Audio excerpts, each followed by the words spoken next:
There's a lot of weird stuff on the internet. If you've been watching my channel for a while, you'll know about some of the stuff I'm referring to. Max Goof Lumber Sexual Piece of Shit. But that's not the only thing on the internet that'll make you question your sanity.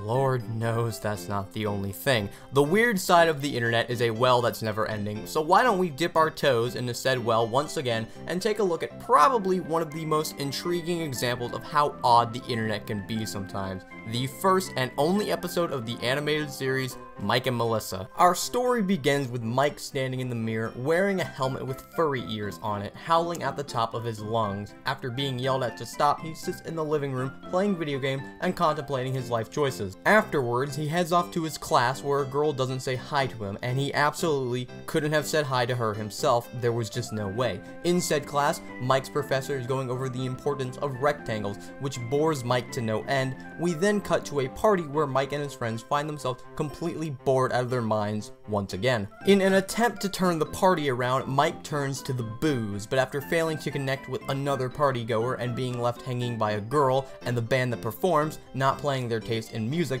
Mike and his friends begin trashing the party in a fit of rage, pulling out a no parking sign, kicking over a trash can, pissing on a tree as one does. The episode then transitions back to Mike's house where he decides to pass the time by doing a thing, and during this, a purple hand appears and caresses Mike's cheek. The owner of said purple hand turns out to be Melissa, a benevolent animal spirit who appeared to people who were in need of their attention, or in simpler terms, a figment of Mike's imagination. Melissa also explains that she was fabricated through the want of Mike wanting to balance his negativity with a physical form he'd find attractive. I ain't even touching that part. Mike is hesitant to the idea of having his subconscious want take a physical form, explaining that's what happens to crazy people, but quickly comes around to the idea when Melissa assures him that if being with her makes him happy, it shouldn't matter whether or not she's real. After laying down and going to sleep, yeah, that's the only thing they do, the only thing. Melissa convinces Mike to skip class and go for a walk, where they have a loving heart-to-heart with Melissa asking Mike that no matter what happens, whether he finds someone real and move on, or stay with Melissa forever, that Mike never forget her, to which Mike happily obliges, ending the episode with a flurry of romance illuminated by the pale moonlight and the beauty of the stars. Okay, now's the part of the video where I tell you why I think the story is actually genius. Oh boy. I should say, not everything in Mike and Melissa is gold. Duh. Mike making fun of his teacher for obsessing over rectangles, but his drawings look like this. Him getting mad at a girl for not saying hi to him even though she's not obligated to in any way. The furry helmet is a weird touch. There is not one, but two scenes of him pissing. All of this makes watching Mike and Melissa the same way one would watch a car wreck. You really don't want to watch a mother screaming for help as her child begins to choke on leaking petroleum, but you just can't look away. And despite that, there is something about Mike and Melissa that I find genuinely intriguing. Under all this weird and downright questionable aspects of Mike and Melissa, there's a story to be told here, a story of wanting out and wanting to do so by any means necessary, even if that mean is manifesting a purple skunk girl as a scapegoat to distract you from the crushing reality that can sometimes be life. I'm serious. Life is a lot of things, but in Mike and Melissa, it shows that life is repetitive, life is tedious, and above all else, life can get really boring, a fact that is shown many times here. Mike is bored at his house, bored in class, bored at the party, and going back on how life is repetitive, Mike has no doubt been living this way for a while, and after the breakup with his girlfriend, a fact that is brought up about halfway through, those aspects of life only appear more prominent, and I think Mike and Melissa actually does a good job portraying that. Man, I can feel my credibility dropping. I feel the repetitive aspect of life is further pushed home with the beer song. It's a sequence where Mike orders a beer, drinks it, takes a piss, then does it all over again.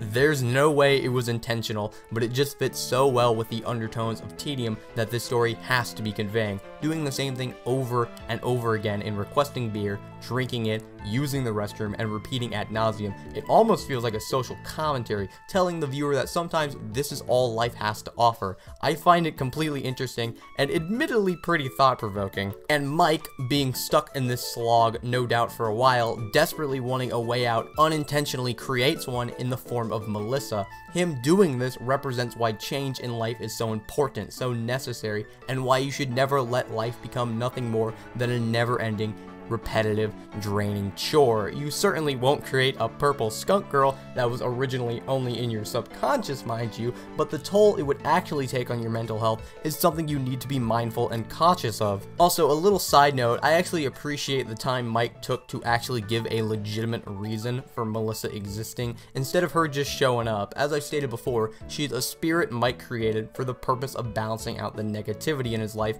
in a form that Mike would like, and once she's no longer needed, she disappears. It's the tiniest amount of world building in a 15-minute episode that will never be continued, but I appreciate it nonetheless.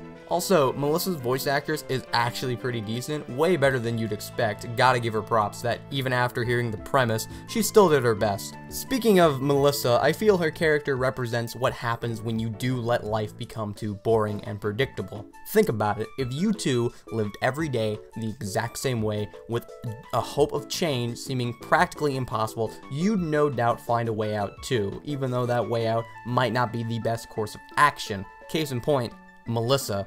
Melissa is a fake purple skunk girl who, while I don't doubt she wants the best for Mike, I also believe that she herself is not that best, and if Mike continues to have Melissa as that scapegoat, he will in turn be worse off than he was before. Let me give you an example. Say you're in Mike's shoes. You're tired of life because every day just feels the same and you just want it to change, and then out of nowhere this new video game drops and it's the best thing ever, and you play it and play it and play it for days on end. But then you start to realize that the game you were using as a scapegoat is now the thing that's taking a toll on you. Grades are slipping, relationships with others are deteriorating. That is Melissa. A reminder that even though that way out may seem great at first, and it is, long term it will not stick, and therefore you shouldn't use it as a constant escape from life.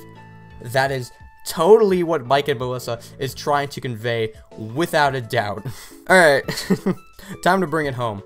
Mike and Melissa, and I mean what I'm about to say in all seriousness, does a good job, a great job even, at conveying the message to never let life lose meaning. Never let it become so repetitive to the point your mental health is put at risk, because even Mike states that to be happy with Melissa means he's crazy, and Mike only got to that point because of what his life had become. Mike and Melissa isn't just some story about a guy down on his luck turning to his imagination for an escape. It's a message buried under animation that looks like it was made by some kid on Newgrounds in 2003, a character with a furry helmet, poorly made music that I swear represents his descent into madness, and a purple skunk girl who is also weirdly buff. But a message is there nonetheless, a message I feel extremely important that people need to hear, and for that reason, Mike and Melissa is absolutely genius. And with that all said, I'm Easily Easy, and I'll see you next time.